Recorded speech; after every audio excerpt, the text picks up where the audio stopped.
Alors, montrons que les deux vecteurs U et V forment une base de R2. Donc qu'est-ce qu'une base? C'est lorsque la famille UV est libre et génératrice. Et pour ce faire, nous allons utiliser la méthode du déterminant lorsque nous devrons résoudre un système. Donc, montrons d'abord qu'elle est libre. Donc montrons que famille libre, donc soit bêta,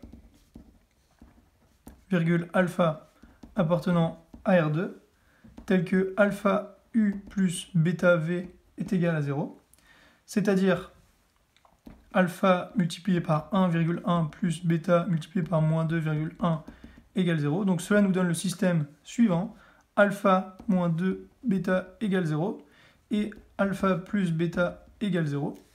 Donc pour que la famille soit libre, il faut qu'on trouve une valeur unique de alpha et bêta. Ici, nous allons procéder avec la méthode du déterminant, donc qui consiste à faire ça fois ça, moins ça fois ça. Donc on a les déterminants de alpha et bêta, donc c'est 1 fois 1, moins 2 fois 1. Donc cela est égal à 1 plus 2 est égal à 3.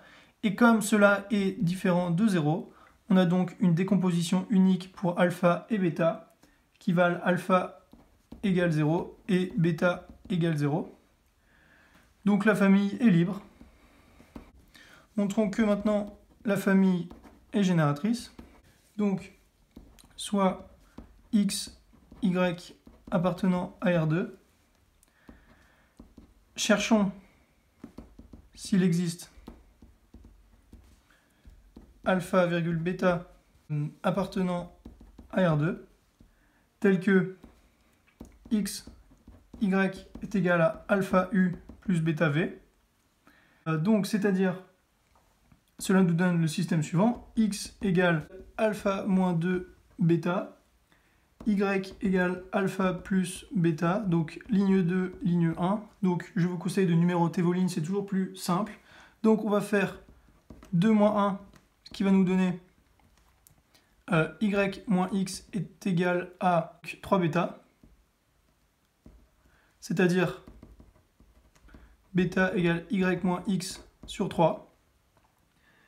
Et nous allons faire 1 plus 2 fois 2, ce qui nous donne x plus 2y est égal à 3 alpha, donc c'est-à-dire alpha égale x plus 2y divisé par 3. Donc bêta et alpha s'écrivent de manière unique, c'est donc une famille génératrice, donc famille génératrice,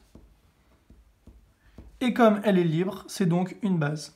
Donc base de R2. La dimension est 2.